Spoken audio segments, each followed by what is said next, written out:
Welcome to the Edamame Anime Club, where we risk our friends, loved ones, everyone we know, just so we can wear the number one headband. I'm your host, Steve. I'm joined with my other host. Alexander, as always, great to be here. Always great to be here to talk about another anime. What anime are we doing today? We're doing a great revenge anime today called Afro Samurai. Dude, I'm glad you said that. So I want to say this is one of like the when you say great revenge, it's legit like only revenge. Mhm. Not, I mean, it has some romantic elements in it briefly. Yeah, if you want to call them Episode romantic. two. Yeah. I mean, but really, it's like it's just a revenge anime. Yeah. That's really the whole plot. I mean, if you had a theme for this, it'd be revenge. Yeah, for sure. Yeah. So, real quick, I mean, I got exposed to this early on. So watching this, it was more nostalgia for me. I mean, it came out with 2007. You said? Yeah, it came out 2007. So 2007. I mean, I probably watched around like small clips of it in 2010, and it just brings back memories of when I first started watching anime, like officially. Other times it's kind of like here and there. It was not really like I wasn't into the anime, but that's when I started getting to it. And then after the rewatch, I kind of feel different about it. Oh yeah, okay. That'll be interesting to hear your opinions on that. Yeah. I'm actually surprised. I actually hadn't seen this anime before, and I'm surprised because like right around like 2006, 2007, that's when I was like heavily getting into anime. Like that was like when I was like actually going out of my way to watch stuff that wasn't on Cartoon Network.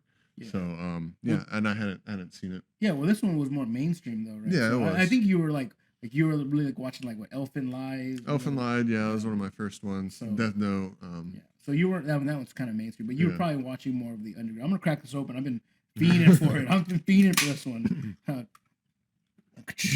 Kampai. Kampai. All right, let's get into some background information on the studio and stuff. So Afro Samurai was originally animated by Gonzo, which is I recognize that studio. I don't know what other animes have done off the top of my head, but I definitely recognize that as a well-known studio. Came out in 2007. One of the feature actors is actually Samuel L. Jackson, who was actually heavily involved in the promotion of it, and honestly probably got a lot of people that never watched anime to give Afro Samurai a try, just because he had that big name with him.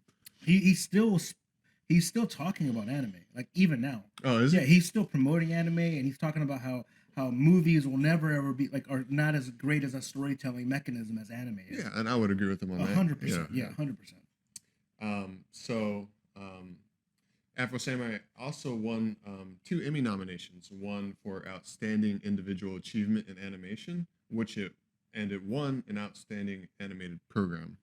So it got two nominations and won an Outstanding Animated Program. Okay. So that's pretty interesting. I guess another lesser known fact is it has a video game and a live action film.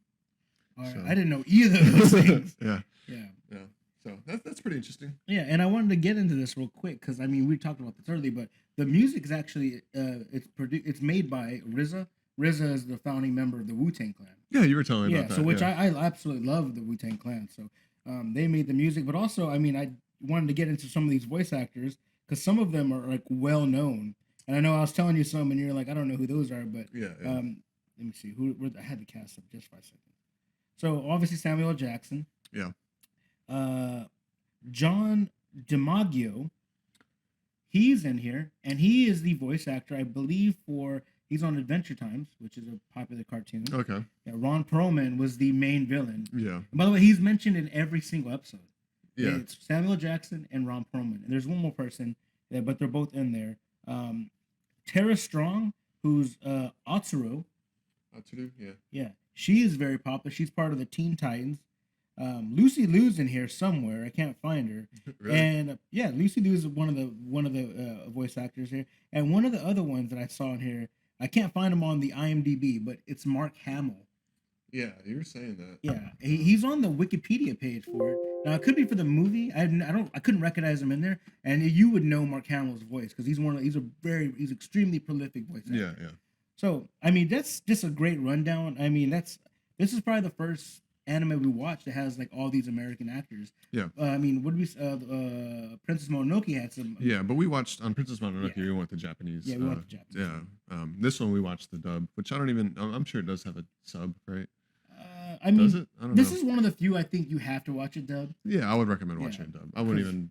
Normally, I'm a sub person. Like I prefer subtitles. Yeah. I don't know. This one because Yeah. Samuel Jackson, you Yeah, know, yeah, and sure, for sure, yeah. So we definitely get into it. So let's go ahead and you got the background information. So let's go ahead and get into our personal reviews. Okay. I know we're gonna be ambivalent. This is one of the few I think I might rate higher.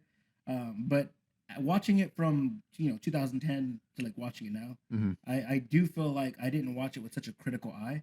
Okay. So watching it nostalgia, I would have put this at the top like 4.7, but rewatching it, there was so much just like um there's a lot of ambiguous scenes that didn't feel like they were meant to be. Yeah. So like the whole open-endedness, I'm all about that, but it just felt like some of them weren't meant to be. So after the rewatch, I want to give this a 3.75 etymologies. 3.75. Okay. And do you want to go give yours and then we go back and forth? Yeah. So I'll be up front. I did not like the beginning, like first 3 episodes. I would have given this anime like a 5 out of 10. Like I was maybe he's right. Maybe I'm being too critical about it. Well, I was gonna say like if you said the first 3 episodes, this anime only has 5 episodes. Yes, yeah. So I wasn't really feeling it. We watched the first 3 episodes and then it heavily redeems itself. The last 2 episodes are excellent. I feel very very good. It wraps up the story very well. So with that being said, I'm gonna give it a 3.25 out of 5 edamames. All right. I mean, I didn't give it much better. Yeah. Yeah. I guess after the rewatch, there was a lot I didn't like. I mean, really, I didn't like the way the final fight to me is the biggest critique I have. Okay. I didn't like because, and this might there's other fights in the show that were better. Yeah. For sure. I'm not going to give out too much more information because this is the non-spoiler section. Yeah. But there was a lot of fights that were much better than the final one, which is to me something that I think should never be the case. Yeah. Well, the final fight scene is kind of real monologue heavy, which I think kind of detracted from it. Yeah. But it was kind of needed to explain some of the plot points. So. Yeah. No, agreed. Yeah. And just a lot of the there's a lot of like scenes where we were like being more critical on, and you were being critical on. Yeah, I was. And then you pointed out to a lot of things that maybe I forgot the first time, like certain things like who attacked who, how did that happen, things like that, and it just felt like maybe watching it from like maybe I wanted to watch it so bad because it's nostalgia factor. Yeah. But also I wanted but rewatching it, I didn't see it the same way. Yeah. But I mean, I would give this high ratings because it should be longer. Yeah. I think it should be it should be like at least 8 episodes. I think that's kind of, I know there's a movie out and stuff like that, but 8 episodes would have been fantastic. The music was amazing. Yeah, I like the music. The music was so good. And I think I remember telling you this after I finished watching the 4th episode. I was like, man, if all that they revealed in episode 4 had happened in episode 2, like I wouldn't have felt that way about the first 3 episodes. It definitely is like a quick burn, like a quick, like amazing, like badass, like great, and then it gets kind of like it just goes downhill. Like 1 starts off the first like 10 minutes, amazing. Yeah. Then or I guess 5 minutes, and then it just goes downhill from there. Yeah. There was a lot of flashbacks. Yeah. For an anime that only has 5 episodes, that's kind of taken away from the main story. Now I'm okay, but it just seemed like everyone had a flashback. Everyone. Oh yeah, everyone did have a flashback. Everyone had a flashback. But the real flashbacks, well, I'll get into like who I wanted the main villain to have a flashback. He kind of did, but it was when he was monologuing at the very end. Yeah, it wasn't like an actual story of how he became the number 1. Yeah. So I think, in my opinion, there's too much flashbacks on every character. But I did like the animation though. Animation was solid. Yeah. I like that style of anime. It was the first time we've seen one of that style. Yeah, it was very stylized, and I liked it. For the most part, right? Like it's also one of my cons. Like I didn't like, and I remember telling you this, like some of the angles I didn't really like, or how they were presenting, like the entire frame or sequence of events is just like half of a face covering half of the screen, or like it'll show a shot from like his lower body, like looking up at him, but the only thing in the frame is just like half the screen's his leg, and then it's the rest of his body. Like it was kind of like, I told you it was making me feel like I was like bipolar or something. Like it was too like drastic. It was like kind of jarring almost. I think you said schizophrenic. Schizophrenic, bipolar, yeah. I mean, you feel like I have schizophrenia, like it's like. Yeah, and a lot of times, like the shots were like it was him right here in his face, him with the cigarette.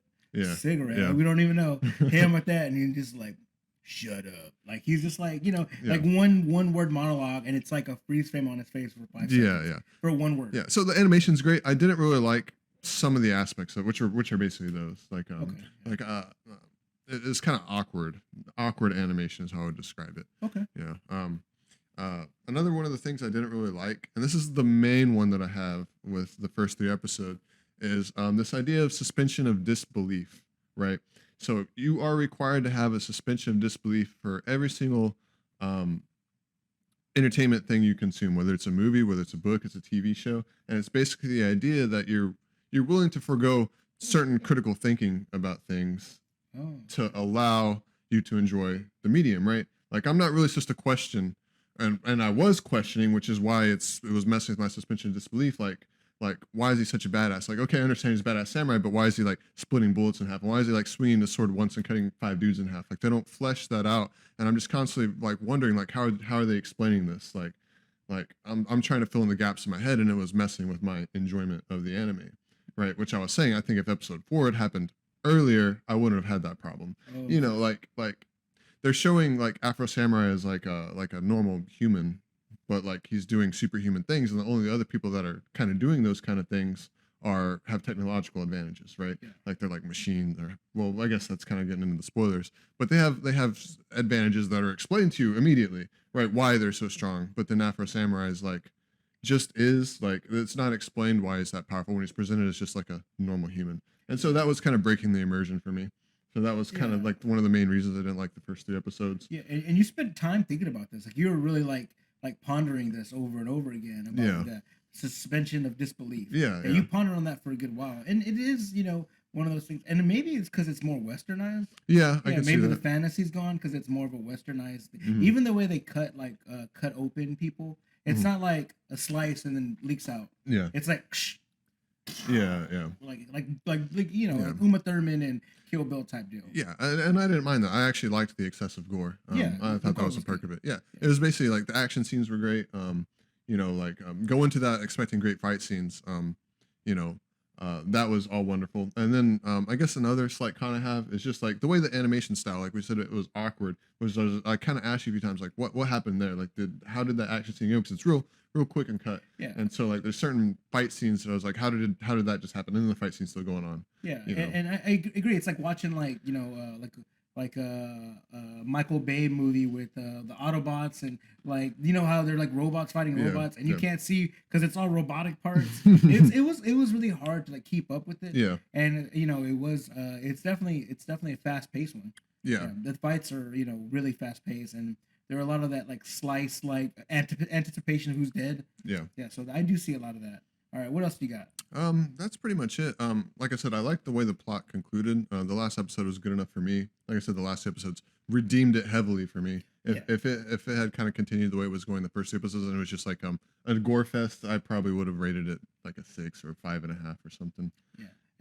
And they did clear up a lot of like the missing information toward the Yeah. end, and they did do that. Yeah, I mean, and it was kind of like like they didn't explain who Ninja was or what he's doing there. The main character, his like only before again 4th episode, before then all like Afro's main like characteristics are he's like eliminating and killing people. Like that's really it. Yeah, he's got the revenge thing going for him, but yeah, that's his only thing. yeah, that's it. And again comes back to this suspension of disbelief. I'm supposed to like just go along with it, and I was sitting there questioning how, why, which I think that heavily affected my enjoyment. Maybe that's not a big thing for you guys, but it was for me. Do you think maybe that's like just you being critical? I just felt like Should being we overly critical. rewatch? Should we just end this and rewatch it? Rewatch it again. All right. Yeah. Well, I mean, 3.7, 3.25. Yeah. I mean, I think that's I'm giving mine just because I feel like the nostalgia carried it more than it should have. Okay. But I mean, that's just the way. Whatever. Let us know what you rate it. Yeah, for sure. So, what are other people saying about this? Can you give us some reviews? Okay. Yeah. And tell us the source too, by the way. Yeah, for sure. So these are going to be IMDb ratings again. I would read other ratings, but people sit there and write like pages upon pages. They spent hours on there. They like it's like going. It's like they wanted to go for publication. That's Yeah. how long they write. Yeah. All right. So this is going to be a review from Derbikist. He gives this episode or anime a 3 out of 10. It's titled "Fair Trade, Weak Story for Amazing Animation." I don't know where to begin. It's really simple, I guess. The story was lame as hell. To avenge his father's death, to be simplistic. The voice acting is horrible as hell. His partner he dragged around with couldn't have been any more annoying. I fast forwarded basically the entire show up until the fight scenes. That's pretty much the only thing these episodes have to offer. Gives a new definitions to samurai versus ninja animation, I guess. The animations at some points are unbelievably good. The choreography of some of these fights deserves applause, while others are boring repeats. I personally love to see gore and blood and nothing but Afro Samurai does indeed offer this, but it seems like it's too much for those, even for those who enjoy the Red Rivers. You only get eye candy out of Afro Samurai and nothing else. So, okay, I'm gonna debate a couple of those. Okay. First thing, I think the voice acting is solid. Yeah, I like the voice acting is solid. And I mean, how can you write a review if you fast forward through it? I didn't even think about that. Like, how could you write a review when you're fast forwarding through things? Like you should. I think the only people should write reviews are people who watch it thoroughly. Yeah. And that's, I mean, and it's just true. Like, even like I told one of my buddies, I said, yeah, I like to watch anime while I'm on the treadmill, and he goes, that's not watching anime. And really, I mean, you take it for what it is. I mean, am I focused on it? Maybe not as much as I should be. Yeah. And really, it's just like noise to clear it out. But yeah, I mean, you gotta be somewhat focused. Yeah. I definitely not fast forwarding. Yeah, if you're fast forwarding through anime, like you're missing out on key details that's needed. So voice acting, and then the whole fast forwarding. He also wrote, I guess. Did you really write that in there? Yeah, he wrote, I guess. He said, I guess. He had to tell us that. But other than that, I think, he has some good points. Yeah. I think his title, is a fair sum of some of my critiques. Weak story for amazing animation. Yeah. I like the story. Yeah, and like I said, I would keep repeating myself. Yeah. The very last two episodes heavily redeemed it, and then those are the more story-heavy episodes. So, yeah. All right, so that was that guy's review. All right, so here's a 10 out of 10 review by The Man Who Came from the Sky. Good name. He says, wow, 7.6. This deserves 8+. This piece is unbelievably cool. The reviews can say all they want about the story. As a piece of film, this clearly does not deserve 7.6 average. Rate it up higher, guys. The first two episodes are convincing enough of an 8 rating. Number 8. The style and effort put into the series is jaw-dropping at moments, and the dub is easily an instant favorite. No stupid, unconvincing plots, just pure Dragon Balls. Wait, what did you say? You said Dragon Balls? Pure Dragon Balls. What does he mean by that? I don't know. All right, well, I mean, it's funny because that other guy was more articulate. But I mean, so did IMDb rate this like a 7.6? The average rating is 7.6. Oh, okay. Yeah. So, well, I mean, I guess though, I mean, there was some room for critique in this. Well, he said it's a 10 out of 10, but he's saying they should round it up to 8. The first two episodes are enough of an 8, and I guess he thinks it should be better than that. Yeah. Okay. Well, I mean, I don't know what to say on that one. I mean, that's solid. I assume when he says pure Dragon Balls, he's talking like Dragon Ball Z, like the fight scene, like that kind of action, like pure high octane fighting. I don't know. Yeah. Well, I mean, Dragon Balls has this thing where they disappear, and everyone's like, it's just you're watching the camera focus on them, and they're just sensing the fight. Oh yeah. So I don't know. It's like we're watching the fan reaction of them. So I don't know what he's talking about there. But all right. I mean, I'm glad people do like it because if I would have just didn't watch it, do a rewatch, I would have given this pretty much almost a 5. Edamames. Yeah. I would have given it a pretty high score. But again, the rewatch, being more critical about it and just taking for what it is. I mean, also I feel like the westernization of it made it less appealing to me. But really, it's not westernized. It's more they took things. It was Japanese, but it took pop culture references from America. Yeah, for sure. Which I should be more. I mean, it's great because I like them. Yeah. Yeah. So, all right, you got anything else before we do the non-spoiler alerts? No, I think that's good. We should dive right into it now. All right, guys. So if you haven't watched the anime, make sure to watch it before you continue because we are getting into spoilers.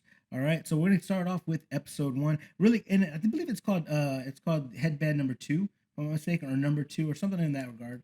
But it really just paints the picture. Now the first 5 minutes, amazing, right? Oh yeah, for sure, amazing. Mm-hmm. And I mean, it just starts off with a father and son, and I got a lot of critique on this one too. But father and son, it's him, number 1, who the father of Afro Samurai is. Yeah. he's number one, and he's fighting number two. Yeah.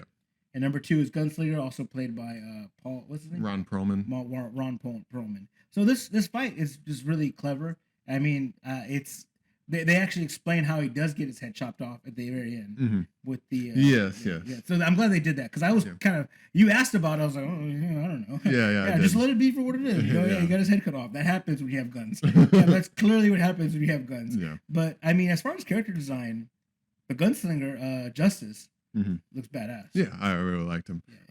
He definitely looks evil as shit, which I thought was cool. I liked his design with fighting with guns too. Yeah, which kind of set the tone too. That it's like kind of futuristic, feudal-ish. Yeah, exactly. Yeah, and I was gonna get into that a little later about the time era that it's because it's like futuristic Japan. Yeah.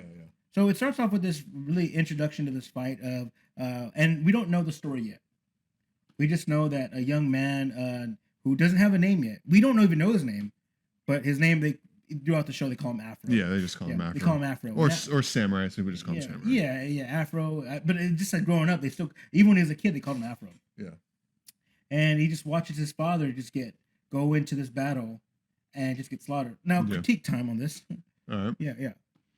Like, if you're the number one, can you just like have a wife and have kids, or yeah, like, they didn't explain that at all. Like, and why is the son there? Go ahead and come with me to the most epic battle. Yeah. Like, follow me. Yeah. Like, what was that about? I don't know. And honestly, for his critique, I never really thought about that. Yeah.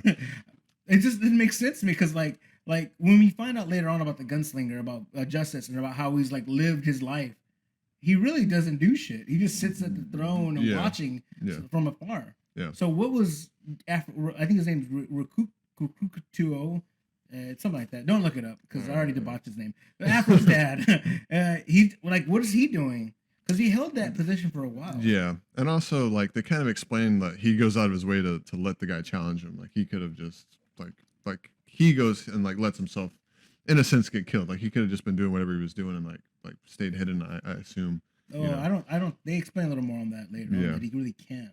Because he's the number one. Yeah. Well, only the number two can challenge him, and he like agreed to meet him out there. Yeah, but I think that's part of it. Like, this, like the way of like the number one can only be challenged by number two. Yeah. And then I guess now we can kind of he gets his head cut off. Yeah. And then we cut to the scene of it's now this Afro is now of I would say like teenage age. Actually, you kind of skipped over a thing that I really liked. I like that he cuts his dad's head off and then walks over holding it and gives it to him, right? And gives him his dad's head and basically tells him, like, you know, come after me if you want. You're right. Like, and that's, he's taunting him. It sets up the tone for revenge really well.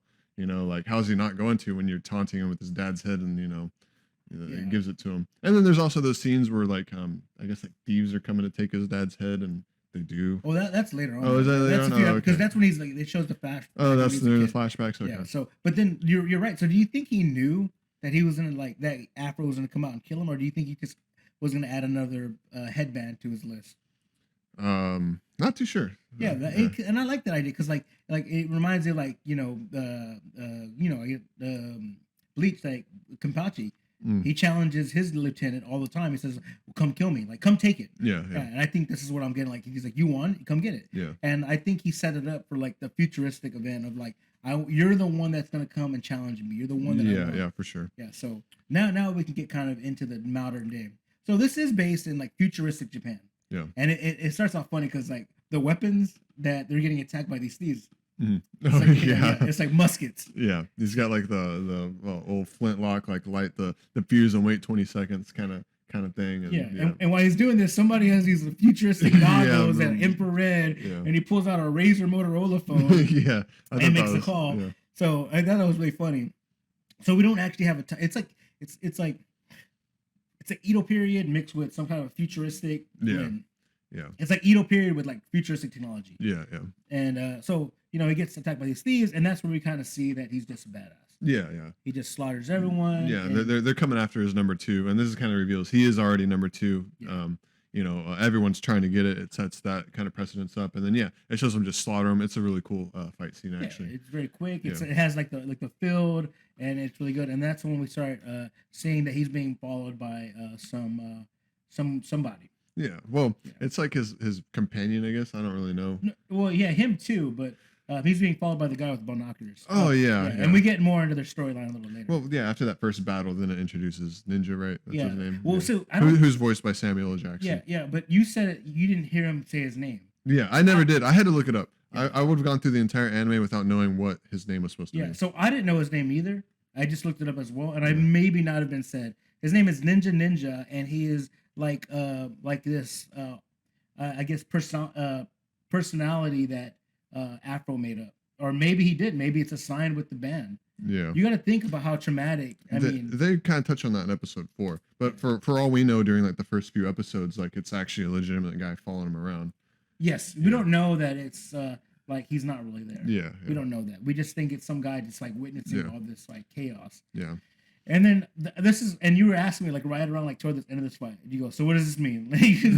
What does this mean? Like, what does this mean about the headbands? And I go, they're about to explain it. So as he's approaching, the scene cuts to like a bar or a tavern, and it's a bunch of people gathered around talking about, oh, Afro, the number 2's in town. Yeah. Watch out. And they're like, I'll kill him. And they're all, and then some strangers like, what's this number 2 business? And then they explain it. Yeah. And they have a good explanation. And that's is why I really love this anime. People might, talk bad about the simplicity, but really it is face value. The number 1 can only be beat by the number 2, and the only people, and everyone else can challenge number 2. Yeah, and it's like gatekeeping to like, because number 1 is supposedly like a god, or he's gifted the godlike ability. Yeah. So the act that like, if you want to be number 1, good kudos, but remember, like number 2, if you're number 2. Everyone's after you. Yeah, you're open game. It's open season. Everyone's after you, and you have to, I guess, display that. I mean, you can't see. Why he should have just put in his pocket. We cover. Okay, yeah. So and then put in his pocket. Yeah, hide it. Like, I don't have the number 2. You know who told you that? But so he has it, and then we get into the tavern scene where he comes in and basically he just like orders lemonade. Yeah, orders his lemonade. Yeah, and I think that really just kind of sums up episode 1. I'm not sure if there's anything else I'm missing. Yeah, another one of the things that I was kind of like I said, the suspension of disbelief idea. Like they show this dude who's obviously really strong. He's it's like smashing things, and he's like super buff. I want to say he's also voiced by Ron Perlman. You said that? I can't tell. I feel like it was him. I don't know. It might have been. Like, why not throw Ron Perlman in another? Like, be this thug. Yeah, it says +1. He's Justice +1, so I'm guessing it's him. Okay. Yeah. Anyway, so like, and it's one of those things that wasn't explained that I had to ask myself wondering about. So this guy's like super strong, and he's coming up behind Afro as he's drinking his lemonade, and Afro like backhand fists him without looking at him and sends him flying through the wall and shit like that. And so it's like, so they set up this guy to be super strong, but here Afro is able to be so strong he can backhand fist someone. It's just like, okay, like, so is he a human? Is he not? Like, it's not explaining that. It was making me question. And I think they did that more like comedic, like suspense. It might have been. Yeah, like he's just a badass. Yeah. Like throw him to the wall and stuff. Yeah. So and I think that's really like, I mean, episode 1 was kind of like, is episode 1 ends with that guy following him, right? Like. Oh yeah. So the guy that was asking about, I'm glad you brought that up. That's why we do this. The guy that was asking about the number, it was him, right? The one that was asking about the story of number 2 and number 1. He follows him, and then like he goes and like attacks him. He ends up actually wounding him with like a crossbow. Is that like a chain gun crossbow that shoots like 30 arrows at once? Yeah. But it also doesn't have like an attack. It has a grenade launcher on it. Yeah. I forgot about that. Yeah. It's a grenade launcher on it. It's the crossbow grenade launcher combo pack. Yeah. If I had a weapon I would want, definitely a crossbow with a grenade launcher on it. It kind of defeats the point of even having arrows, but I guess they were poisoned, so he can't poison a grenade launcher. I don't think it said that, but I mean, it looks like it. Like he got hurt. Well, no, because he did. He's like so he gets hurt by the arrow, right? Like after he kills him, right? It shows that it glanced him on the side, okay, and then he's like goes to smoke a cigarette, right?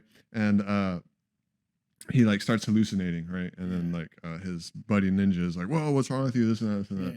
Yeah. And then they bust out the other guy who's like watching. He's like, "Now's my chance." And this guy, he's got a rocket launcher, like an RPG, and so then he takes his shot at Afro.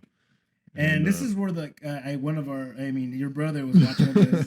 He basically turns around wounded and slices it, and it splits apart and explodes behind him. Yeah. And that's whenever like that's kind of when the episode ends. But that actually brings up the who's following him this whole time. Yeah, It's what they call the Empty Seven. Yeah. And the one that attacked him, the brothers, right? Yeah, like they're brothers all like 1 through brothers. 7. Yeah. They're like in some kind of cult that's after the headband, Yeah. and it's that's the number 6 that attacked him. Okay, yeah. So and then he falls down the cliff, and then that's when it kind of ends. That's when episode 1 ends. Yeah, that's when episode 1 ends. Yeah. And then we get to episode 2, and we start getting the flashbacks, which is one of my critiques. Yeah. And it's the flashback of how and it does answer some questions from episode 1. Yeah. Like what happens in the headband number 2? Yeah. Yeah. So like does. Yeah, I was wondering that too from episode 1. It's like, all right, the number 2 got the number 1. Like, how did number 2 headband get back out did there he just again? leave it on the floor? Yeah, Somebody's yeah. oh, now I got to challenge everyone in the world. Yeah. No, like it really shows that like he witnessed it. He took his father's head, and now Afro Samurai as a kid is carrying on his like father's like head. He's continuing his progression of revenge, or his idea of revenge. Well, yeah, but like also the head's deteriorating. Yeah, I don't know nothing about he's like a mummy or something. Not really a mummy, but it's like you can see like a skeletal structure and stuff. But like how long do you think that was like progressing? Like he was running weeks, right? Weeks at least. Yeah, it has to be deteriorating. So he's carrying around his father's like severed head. Yeah. With like the jewel to become a god, like just carrying around it, and like, I don't like how long could you survive like with that kind of knowledge? I'm sure it got around the world that you know that there's a new number 1, number 2's out there. Yeah, everyone's circling that mountain trying to find him. Yeah, and like and he carries that, and that's whenever we see the flashback of he carried that headband with him, and then got attacked by some thieves. Yeah, and then the thieves do take it, right? Yeah, they do take it. Yeah, they nearly almost kill him as a kid, and then that's when he's found by like, I guess they're like orphans. Yeah, it looks like some kind of community of like orphans. Yeah. That are like kind of in the area where they know that thieves have been hanging out. Yeah, and so this is all flashbacks too, right? Because he's found by these kids, and they take him back to the master, and the master like revives him and is taking care of him. Yeah, and that's also what happens in the present time. Yeah. He's picked up by a young female named Okiku. Okiku, was that? Yeah, Okiku. Is that am I on it? I might be on it. Okiku. Yeah, Okiku. Yeah. He's picked up by a female Okiku who's just helping him wound his heels, wound all his like his heal his wounds. She's giving him medicine, healing him, and like feeding him and stuff like that. Yeah, and she's feeding him fish, like she cooked fish for him, rice, and then we get flashback of him eating fish and eating rice, and growing up and being in this like little orphanage group. Yeah. It's kind of an interesting parallel there, which it actually comes back around. Oh yeah. So after this whole like ordeal, he does get healed, and during this whole episode, Ninja is just like, get with her, bro. Like just like giving him okay, like just like kind of pushing him to like, like I know you don't have love in your heart, but like he's basically telling, and this is an interesting point because Afro doesn't have any love for anyone. Mm-hmm. He doesn't have any. It shows later like he has like resolve, like he's not fully attacking someone. Yeah. He's like holding back, but like really like like can you feel this? Can you feel love? Like you're deprived of love because you can't ever feel it. And they're kind of showing that he's incapable of loving because of his desire for revenge. Yeah, like revenge is the only thing he wants. Major theme. Yeah. And so he gets healed up, and then of course. And you said it too. There is this is the PG-13 and up section. There is a lovemaking scene. Yeah. That's pretty. I mean, out of all the, it's kind of intimate. Yeah, kind of intimate. And I said this too after Zeno was like, they definitely took that from Westernized. Like that came out of like some kind of HBO lovemaking scene, like Game of Thrones or something. Like it's that exact Westernized style of like a love scene. Like it wasn't like any kind of. I don't really know if there's very many love scenes in Japanese anime. Yeah, like this was like actual like it was like almost softcore HBO. Yeah, like sure. late night, late night after hours. Yeah, it's the Skinamax. Yeah, and like I showed a lot of skin and that's kind of how. One of the funny things I thought, right? This made me laugh. She's like. So this is where it reveals that she's like not really on his side, right? She's like gonna take out a hairpin and stab him, but like he's so good at making love, she drops it and like realizes she can't. He's so good at making love. He's the best. Like she's never had a man like that. Yeah. So good she couldn't even kill him. You're right. But before we get that scene, the funny scene is like.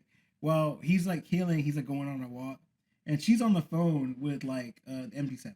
Oh yeah, yeah. Yeah, he's on the. Oh On yeah, the phone. they do Yeah, show, and yeah. I think Afro does hear him or see her and knows or whatever. But she's like under a waterfall, Yeah. like naked Yeah. with a cell phone. Yeah. So, what is she doing? Like, is the waterproof cell phone invented in the future of Japan? Yeah. Like he's just in the waterfall. Like, yeah, I'll get it. I'll send it. I'll send the data soon. Yeah. So, but then they go in the lovemaking scene, and then after that, she basically admits what's going on. Yeah.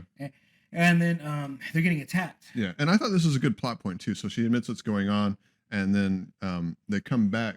They get attacked, and what they're after is like a data chip she's getting. So actually, all those flashbacks that we're seeing as Kid Afro, she's like sapping his dreams and taking his data. Like she's the one invoking that. So like all the data she's stealing is like his flashbacks. Which in the flashbacks they also kind of show him getting trained by the master and becoming better with the sword and stuff like that, and his first time killing people and stuff like that. Yeah, well that I don't believe he killed anyone yet. I Not think yet? in the Okay. second episode, it's really just introducing the orphanage and that they're doing something. I don't think he's doing much there. He's barely eating. Yeah, you're right. Yeah, I haven't got to that yet. Yeah, but she does try to destroy like her phone with the chip in it. Yeah. And she admits it and she gets attacked. But this is kind of an interesting point where her name is Okiku. Yes.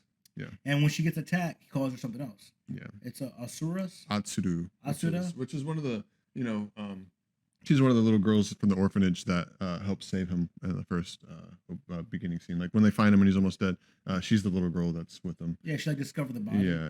And she's like, he's still alive. Yeah, And yeah. she's like very cute and everything, adorable little girl. Yeah. And like, just like she goes and, they have this like bond. Yeah. And, it shows that. And the fact that he knew, and then like he called her by her real name at the end. And then they kill her, and and then she dies, and they're like, serves you right, slut. He said something like that. I don't know exactly the lines. I don't know. Yeah, the seven or whatever, the Yeah. brother seven. Yeah, they're saying that. Yeah. Yeah, serves you right, whore. Yeah, but then that's whatever. Like that's like the episode 2, and it kind of ends on there with them burning down the place. Yeah. And Afro carrying her out, and which again, critique time. He fucking carried her out, and then left her somewhere, and then went on with the journey. After she found his same scenario on him, Yeah. but like brought him back to life. Yeah. Yeah. So I think it's just diving into that idea that he can't love or doesn't care. I don't know. I mean, really, like you can't love or can't care. I mean, and I like that they did it on episode 2. It's just like it's already starting off that like he can't feel love. Yeah. And then he can't really have any real relationships. Yeah. So also they kind of reveal during the attack that like it's like cyborg ninjas. yeah. Oh yeah, they have like these sideboard ninjas. Yeah. Again, futuristic Japan is amazing. Yeah. Yeah, it's the divide of like technology. It's like either you have a musket or you have like binoculars that you can see through human skulls and stuff. Yeah, either one, right? But so that's really how it ends on episode 2. And I know you didn't like 1 and 2 yet. Yeah, I didn't. Yeah, I didn't. so it again, and the flashbacks are hit or miss for me. Then we get in kind of episode 3, and that's kind of the episode where I believe the MT7 have now they are talking about having a warrior attack them. Yeah, well, it's like slowly introducing them all. Yeah. Oh yeah, I know what you're about to get at. I Yeah. think. They're like they're thinking about who's going to be the best candidate to like assassinate Afro Samurai, right? And they bring out they're like, we got this Russian dude, and he's like this big ass burly Russian guy. Yeah. Okay. And they're like, or we got our Chinese assassin, and they totally did this guy dirty with the stereotypes. It was such a stereotype. I felt like I wasn't offended by it as far as I should have been, but it was so outlandish for them to do that. Like it just made me think of like a character like designed by South Park. Yeah, for sure. That's what they did to this guy. And they really did this guy dirty. Now the Russian guy, I mean, I don't know, he had an accent or what. He was just big. I think he had an accent. Yeah, he was just big. But they started introducing the MP7 a little more, and they started introducing him the journey that he takes on to go back up the mountain. Yeah, and it's showing that they're like kind of like a religious cult as well. Like he's like, oh brothers, one of the main MT7 dudes talks like a Southern preacher, like exactly like from Twisted Metal, the preacher from Twisted Metal, he talks like him. Oh yeah, he does. Yeah. Twisted Metal Black. Yeah, Twisted Metal Black. Yeah. Yeah, he talks just like that. Yeah, and then there's one that's just bopping the whole time. Yeah, that has Beats headphones in, just Yeah. bopping. Yeah. And there's number 6 with the bazooka RPG in his pouch. Yeah. And it starts getting into this idea of them. And what I really like is they do introduce all of the like head villains. Yeah, They have like a scene where it shows Kiku, it shows all of them early on. It shows them like from the very beginning, yeah, like who the big bads are, and the MP7 are the big bads that are kind of out there together. yeah. So they're all deciding on like who to send out to fight this amazing warrior, Yeah. and they're all arguing. And so again, and this is really you're right. Like it starts to blend in. This is episode 3. Yeah. So they're all sitting there. They're like, who should we send? Should we send the Russian? Should we send the Chinese assassin? Yeah. Who do we send? And they go, I got someone better. Let's send this Afro samurai robot that we've made. Yeah, which is from he's made from the data that Okiku was taken from him. Like they got that little chip and they've downloaded Afro Samurai, so he's got like Afro Samurai's moves, and he's like a Afro robot. Looks exactly like him. Yeah, like identical, basically. Yeah. Except for the eyes. The eyes are only different, and I think he's wearing black. He's got I think he's got a gold sword. Yeah, it's instead like of opposite a red. colors. Yeah.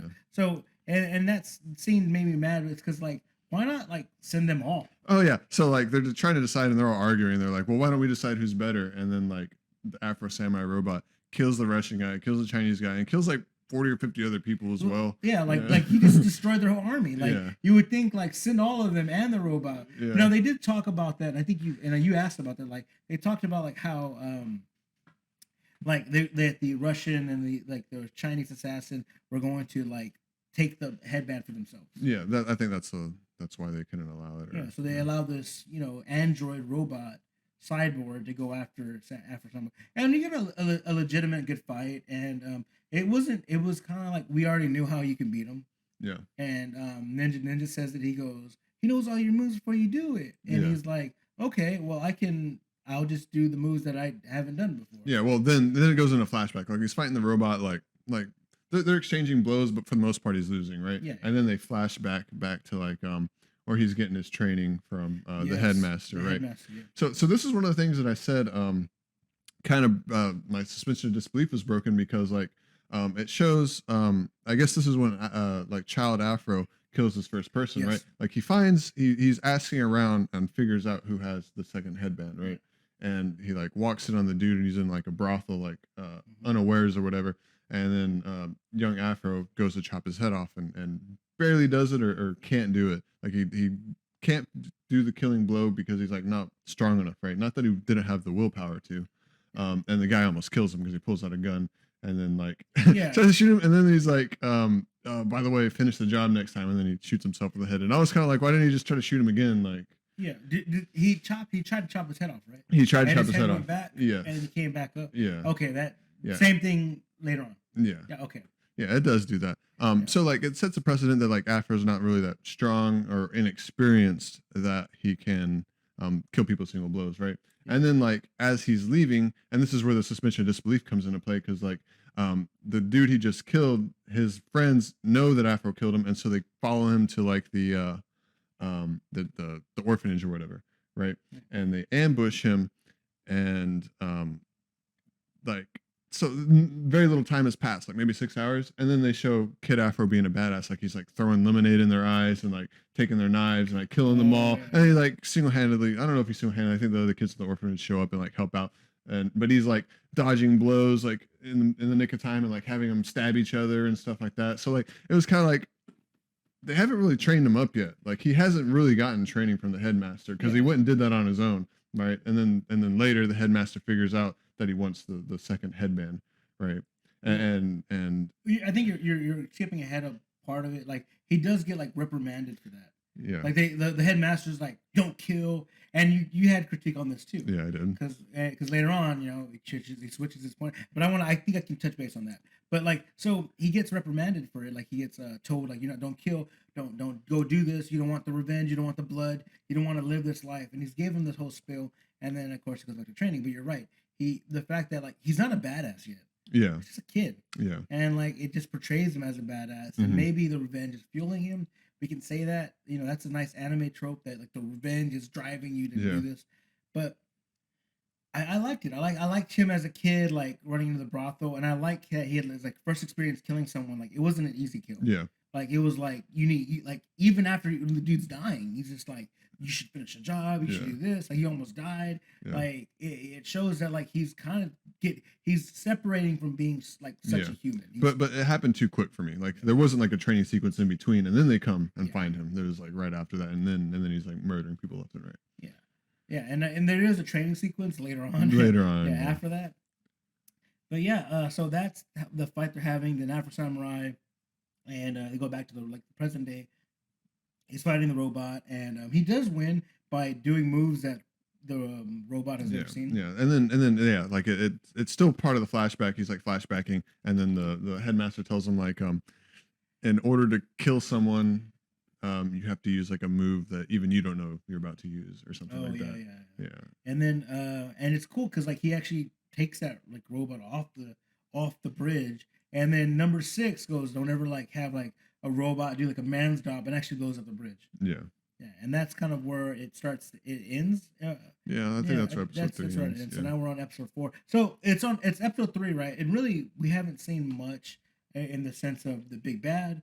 We haven't seen much of like the next character that gets developed here is actually I like because again the theme is like revenge, right? Mhm. So I like this character reveal toward the end. Yeah.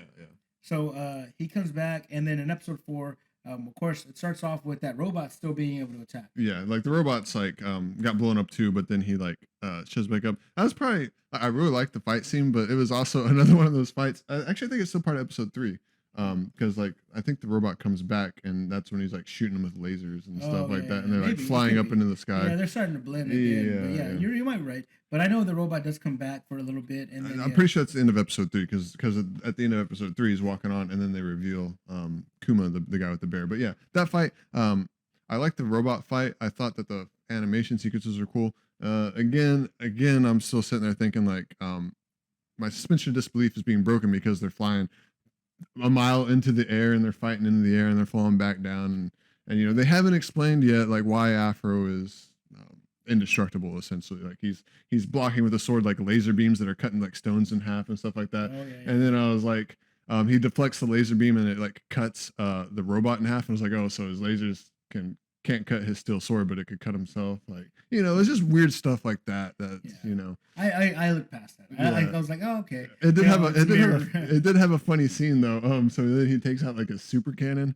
as like his final attack on Afro or whatever, and he like blows his load. Like I can't remember what happens. Like he like hits his leg and he shoots it up into the sky, right? And then like the robot's like, oh, that felt good, and then like he turns off. Do you remember that? Do you watch the same one? No, we did. No, maybe it's in my mind. Oh no, actually, I think I laughed at that. Yeah, it was kind of a funny comedic thing. Yeah, but before we get into this like next episode, there was a kind of a scene where he slaughters the MP7. Oh yeah. So he's out there slaughtering the MP7. After the robot fight, he goes up the elevator, and there's MP7 number 3, who's the one that bops, and all he's saying over and over is, "Oh, give me the headband too." Yeah. Give me the headband too. That's all he's saying.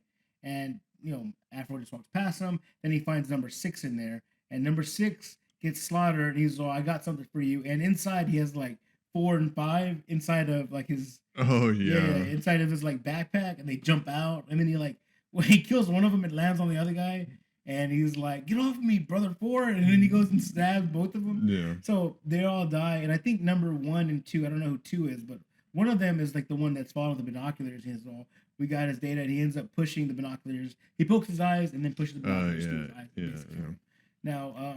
Now that we can kind of get after the EP70s are dead, we have this kind of episode 4 where this is a pretty good episode. Yeah. One, it touched base on the revenge aspect on another character, and then it also has one of the better fights. Yeah. So he gets to the top of the mountain, and there is Kuma, right? Who has a head of a bear, like a teddy bear. Yeah, and it's actually the same teddy bear that Atsuru, the childhood girl from the orphanage, she carried a little teddy bear around. So he's wearing that exact teddy bear mask.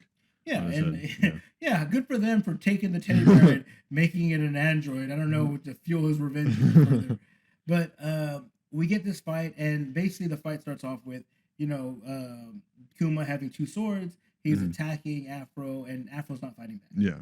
Yeah. He's actually like running away from him, sort of. Like the stop, Yeah. dodging him. He's like, fight me back, yelling at him, fight me back. And then we get the flashback of kind of where.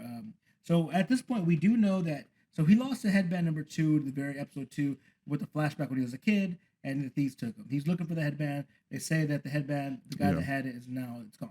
Yeah. He doesn't know where he finds it. So he keeps finding people coming to the village that he's in, and he goes out and he's basically killing them. Yeah. Asks for the headbands, and one of the guys he kills is all, "What do you think we're doing here? We're looking for the headband 2." Yeah. So he knows headband 2 is in the village he's living in. Yeah. So he's been looking for that, and he basically gets attacked, and Genos, Genos, I believe is his name. Yeah. Yeah. Genos comes and like kind of rescues him. Yeah. Genos is kind of like his brother. Yeah. And the orphanage is like friend. They're growing up, and yeah. Now they're like teenagers. Yeah, right? they're like 13 maybe. Yeah, they've grown up. Before they were like actually little kids. Now they're maturing more. It's like they're like 8 now. They're like 13, 15 years old. Yeah. And that age group, and they're in there, and they're in this orphanage. They are training.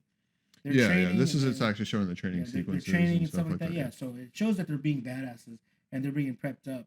But we get into this flashback where he goes out and attacks people looking for the headband when he finds that, and Genos comes to save him, but Genos only has 2 wooden. Yeah. He has two wooden. Yeah, he's holding 2 wooden swords. Yeah, and he's using that to fight off, and they basically kill him and things like that. But of course, when he says the headband number 2 is in this village, Afro kind of already has a hunch who it is.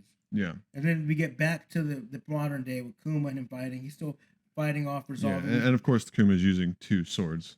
Using 2 swords. Yeah. And it turns out Kuma is being not controlled, but he has someone in his ear. He's like an android robot as well.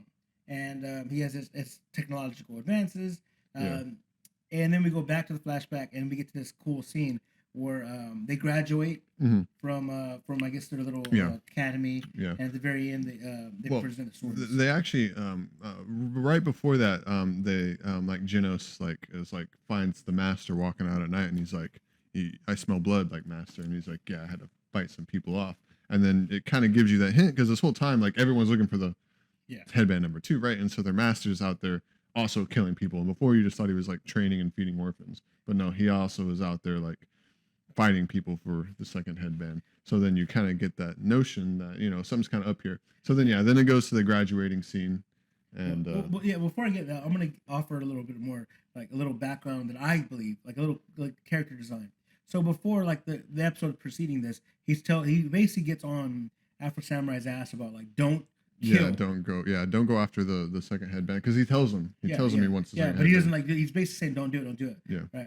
But and later on, he's basically like training them to kill. Yes. Yeah. And he's like telling them how to kill and stuff like that. Yeah. So I think that, in my opinion, when he was talking to him as a kid, he didn't have the number 2 headband. Think so? And then he got it later on. Possible. Because we don't know when he got it. Yeah. And because he could have got it right after Afro was attacked. Yeah. And held on to it. Yeah. But I don't believe that to be true. I think he got it on later on in the show. I guess that could be explain why he changes his mind about the don't kill, and he's like, humans are meant to live their lives, like not fight each other. He's giving him the his dad's speech, I guess. And then the graduation is really nice because it's a really funny scene. So he gives him the swords, congratulations, and then Afro goes, like, are you the like number 2 holder? Do you have the number 2 headband? And he doesn't say yes or no. He says maybe by the tree in the back. Yeah. And you just know it's like about to go down. Yeah. And then this is kind of where we get a little. We have a small clip prior to this where, and this is a great scene. This is one of my favorite scenes of the show. So we get the scene as they're talking about their last meal. Like, what do you want to eat? What they want to eat, yeah. They're just teens. They're all kids, they're youngins. They're like, what do you want to eat? I want to eat this. I want to eat fish. I want to eat, I want to eat vegetables. Whatever they're saying they want to eat, they want to eat. But to me, that's like, it was really nice to display that they are trying to, like, it's kind of like we knew they were going to die. Yeah. Like they were giving it hints that they were. What would you eat for your last meal? Yeah. And they all had something, and that kind of led to this final fight. Yeah. So the final fight is like, you can take this headband right now, fight me, and or you can be with your family. He gives them the option. Yeah, and his family at this point is Otsuru and Genos and all the other people. There's a few other people's names. Yeah, but they're not that important. Yeah, and there's like 5 people that are like all at the water when they're talking about like what their last meal will be, right? And then it goes to this scene we're talking about now where they met up at the tree, right? And right now it's just Afro and the headmaster, and the headmaster does take out his second band and puts the headband on, right? Yes. And he's like, and while they're talking, he's giving them the spiel again, like, you don't want this, like, this is nothing but hatred, like, you'll change your entire life. And then like a band of like fucking villains or a rabble shows up that also want the headbands, and he's like now watch, you know. They say hurry up with the kid, and like we want in, like they're just like waiting for him. Yeah, and then he does say like watch. Yeah, and so watch, this is your future. And then while like as the battle's about to happen, then all his other friends run up, like Otsuru and Genos and the other squad. Orphanage. Yeah, the whole squad shows up, right? And they're like what are you guys doing? Like don't fight. Like they're begging them not to. And then the headmaster, you know, runs into the fray, and he's telling everyone to run. Yes, run, save your own lives. You know, get out of here. And so then a huge fight scene happens, and then of course they don't want to watch their headmaster die, and so the squad runs in. Yeah, the orphanage runs in to help him, right? And I don't know, does Afro run into, or is he's watching? Waiting. He's watching the entire time. Yeah, he's waiting on something. I don't know. He's just waiting, but he's watching all his friends get slaughtered. Yeah, it's a huge like battle. Like his friends are like putting up numbers too, like they're killing people, but then they're like getting overwhelmed, and they're all dying off one by one by one. Yeah, like all of them are getting injured, getting stabbed. Yeah, even Otsuru gets killed. Like she's not even really fighting. I don't. She's like she gets caught up into it, and she's like stabbed. Yeah, she gets stabbed, and even the master. Yeah, headmaster's getting. Yeah, he's getting messed up too. Yeah. So they're all there, and then Afro jumps in there, and then it's just like they're in a field of bodies. Yeah, field of bodies. Genos gets stabbed like 3 different times. I think they finally finish everyone off, and like Genos is like barely alive, but the headmaster and Afro are still alive, right? Yeah. And then the headmaster turns to Afro again, and he's like again telling him like don't do this, like, you know, only, you know, your only despair and fighting awaits you. Yeah. And then, you know, Afro draws his sword out and then charges him. And then this is what I found kind of interesting. Like the headmaster lets him kill him, right? Like he doesn't fight back. Like he acts like he's going to, and then like just gets cut down. Yeah, and I'm sure people were like, "Oh, he's injured," but I think he did want Afro to make the smart choice. Yeah, he wanted him to be like, "Don't do it," and he'll hold on to the headband number 2. Yeah, but when Afro did that, he kind of knew that Afro was just too disconnected. Yeah, but prior to this, so Genos is telling him not. He's begging him not to fight the headmaster. Genos is still alive. Yeah, he's like on the ground bleeding out. And he's telling him not to like do this, but he does it, and this is, you know, a great scene. After he does that, Genos like, "What have you done?" He's like shocked and like backing away. He's like telling you, "You've betrayed me. I treat you like a brother." Yeah, this is a really good scene. And you know, he's like crying and saying like, "We all loved you," and it's like, you know, everyone that was his family, all his orphanage is just dead in the battlefield, the fray that just happened. And I think he like stands back up, right? Yeah, and he backs off. Yeah, and starts walking backwards and falls off the cliff. Yeah, and then that's the end of him. Yeah, and Afro, he like catches himself, and Afro's gonna go like save him. He's like reaching down to grab his hand, and Genos is like I hate you, like I'll never forgive you. Like he says, "I'll never stop crying." Yeah, after this or something in that regard, and it still kind of plays in later on. Yeah, but and he purposely lets himself fall. Like he doesn't let Afro save him. So he falls off the cliff and he's bouncing down and whatnot. And then that's when we get this cool scene where it ends on episode 3. It's 4. This is episode 4. This is episode 4. Yeah. This is the final flashback. Is that at the end of the flashback, that's when Ninja shows up. Yeah. And well, it's not the flashback. He's the end of the battle, and he puts on the headband number 2, and that's when Ninja. At the end, like, but it's still in the flashback. Yeah, he's not present day. He's still fighting Kuma. Oh yeah. Oh, you're right. This is part of the. Okay, that's what you're saying. Yeah. So it's still a flashback, and that's when we get Ninja, and he was like, "I'll be your friend," and like he hangs out with them. And see, this is why I say episode 4 was really the part of the anime that I thought like, okay, now everything else makes sense. Because honestly, like I just thought Ninja was like the comedic relief, and he wasn't really that funny, and like they don't really talk. Like Afro never addresses him. All he does is tell him to shut up. Like he just says the same thing every single fight. He's telling him to run, not to fight. This guy might be the guy that kills him. Yeah. right? Like that's all he's doing the entire first 3 episodes, right? And nobody's But, addressing him either. yeah, nobody's addressing him either. Nobody addresses And him I didn't either. really catch that, but then on episode 4, it's setting up all this like death and despair, and then he puts on the headband, and Ninja's like telling him like, at least you got me now. Yeah. Yeah. And then now we can go back to present day. He's Yeah. fighting Kuma. Kuma takes off his mask. And did you get Star Wars vibes? Like Darth Vader reveal? Like, he takes off his like. He was even doing kind of the Darth Vader like sound in his he voice. had like the helmet. Yeah. Yeah. And Mark Hamill was in I apparently. don't know.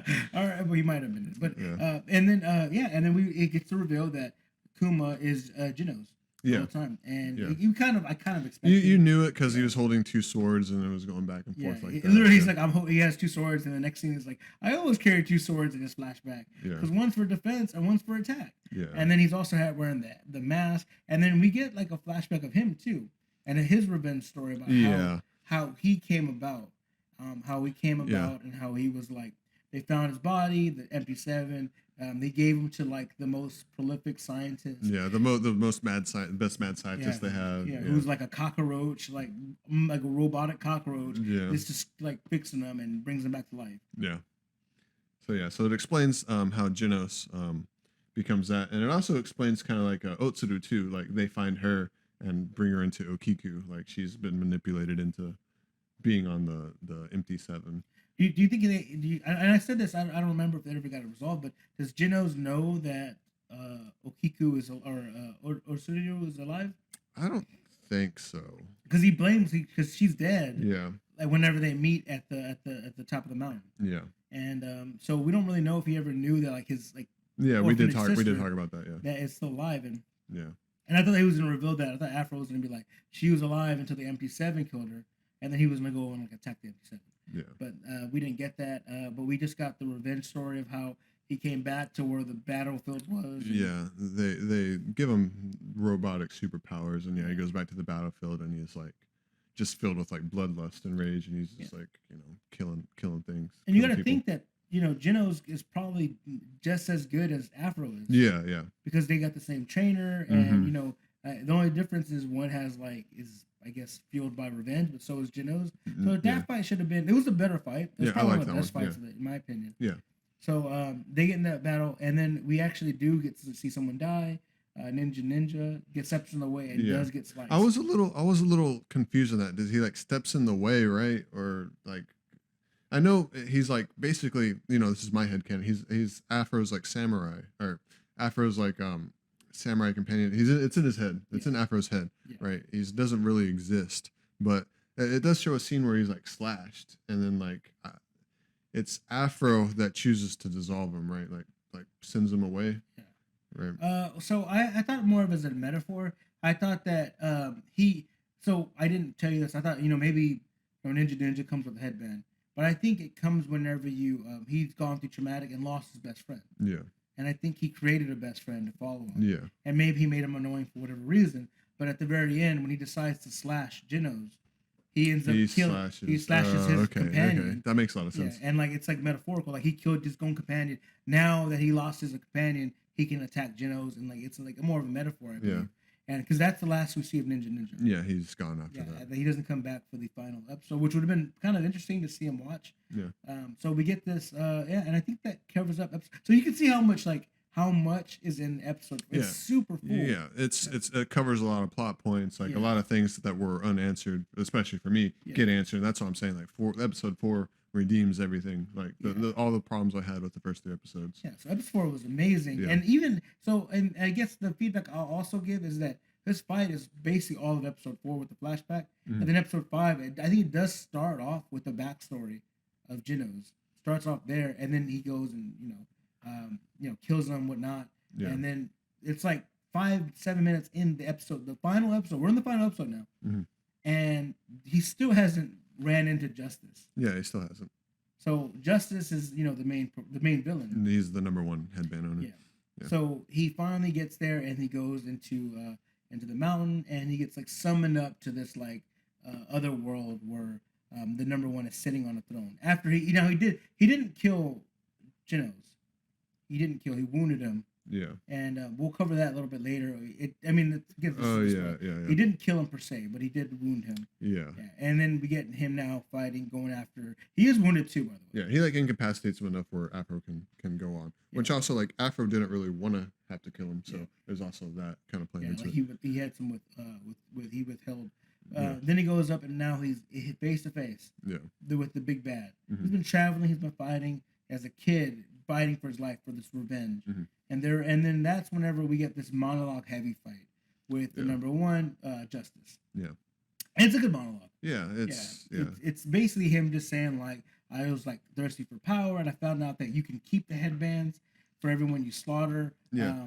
So this is one of the things I was kind of worried about. So like the scene is showing like they're in like I don't want to call it a graveyard, but it's nothing but skulls of people wearing headbands. Yeah. So I was like I was gonna ask you like, are those like number 3, number 4, number 5, or are they all like number 2s?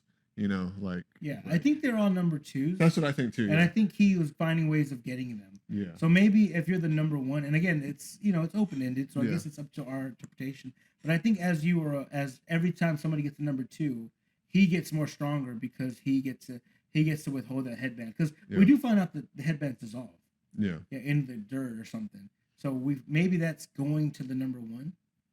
So, but also there's more to it, and I'll cover that at the very end of the headbands as well, because maybe it's there's multiple headbands out there. Yeah. Get away from Zero. Get away from Zero, Charles. Get out of her ass. So we get this monologue heavy, and he basically tells them about like killing him and all this other stuff, and like you can't kill me, I'm the best. Mhm. And we get a quick fight scene, and they're fighting, and we get this kind of. I don't want to skip ahead, but we get into a scene where he slices off his arm, Yeah. just like his father did. Yeah. And then out of nowhere, he pulls out a third arm, Yeah. which is how he slashed his father. Yeah, that's how he kills his dad. Because you were saying it was like, what happened to his arm? Like, what happened to his? Did he have his other gun? Like, he only had guns. He didn't have a sword. Yeah. But apparently, the Justice has like an extra arm behind him. That he grows it out of him like real quick with a sword, and he goes and attacks, and Afro does cut off his head almost. Yeah. Same thing he did with this first kill. Yeah. Which was kind of I just thought of that right now. Yeah. He brought that. He cuts off almost enough of his neck to where he's like staring backwards. Yeah.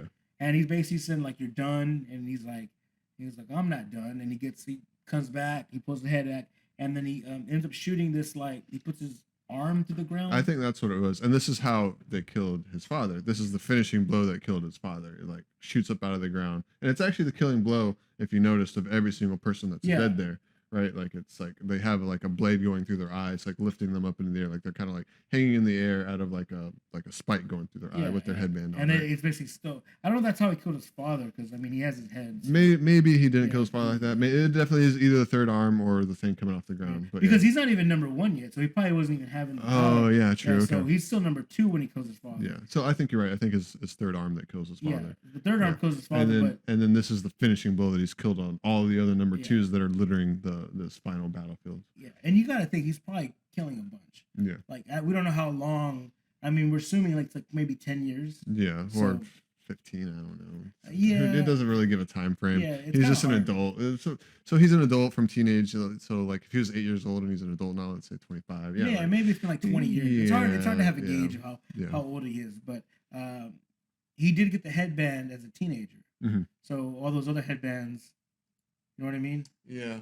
Also, I didn't understand. Like, it made it seem like there might be multiple number 2s, or like he's curating them himself. Like, right? Like whenever he's talking about, I need these headbands to become a god. Like, and then it's kind of going through the backstory. Like, I knew you'd come for me because I killed your father. Like, he knew that he would become the number 2, and now it's culminated into his like machinations of, getting another number 2 headband because he's created Afro Samurai. Yeah, and it's something like revenge trope. Yeah. Like, I killed your father, now you got to kill me. Mm-hmm. Yeah, it's revenge trope. And the way he does it, he does is like he spikes him through his hair and not through his head. Yeah. And I think that was like, he was like, it was like misguided.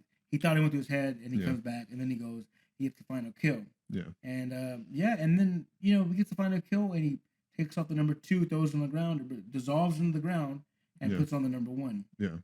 And this is like, I think where it ends that final fight, and it says like many years later. Yeah, many years later. Many years later, who shows up at the top of the mountain. And it's the exact same place that episode 1 starts in, the same little battlefield that his father's killed in, right? Yeah. So he's walking out there to meet his challenger since he's the number 1. So now he's got to fight the number 2. You have to. Yeah. And it is none other than our 2 sword wielding friend, Genos. Yep. Genos is out there. And you see what he's wearing, right? Yeah, he's wearing a bunch of headbands, which I thought was really cool. Yeah, he's rocking. Again, maybe there is like 10 headbands out there, and he's like slaughter all of them to get number 2. Yeah, but he's rocking all these headbands. He looks cool, and I think the movie Afro Samurai Resurrection covers on that. So I don't know anything further. We'll probably have to watch that one. Yeah, I mean, I think it'd be kind of good because it does cover like Genos' story. But and and again, it's like revenge. Unless you end revenge, it always repeats. It perpetuates itself. Yeah, it always comes back. And then I want to say it just ends with like Afro just telling him like I'm gonna kill you again, and then they don't fight. It just cutscene. Yeah, cuts. So and we get that kind of ending, and I do think like that was a great way to end it. Yeah. Because I don't want to. The final fight would have been awesome, but I don't want a final fight. I want it to end, and it's like who's gonna win? Who's gonna win this fight? They're both. One just completed his revenge. The other one is still revenge hungry. And then you got to think like since Genos has collected all these headbands, he's also probably like has someone out there coming for him. So even if he does manage to kill Afro and take the number 1, there's going to be someone else out there, or still looking for Genos. So yeah, there was. I mean, I think that covers it all. Yeah, I think so. Yeah, I mean that was to me it was 5 episodes. 5 episodes. They're also kind of long.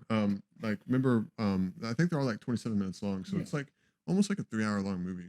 Yeah, but we watch all the intros and outros. Yeah. I guess that's true. So it's like 2.5 hours. Yeah, and we picked this one just because I've been kind of pushing for it. Yeah, and I hadn't seen it. So. Yeah, and I do think it was a good pick, regardless of our ratings. Yeah, it was a good movie.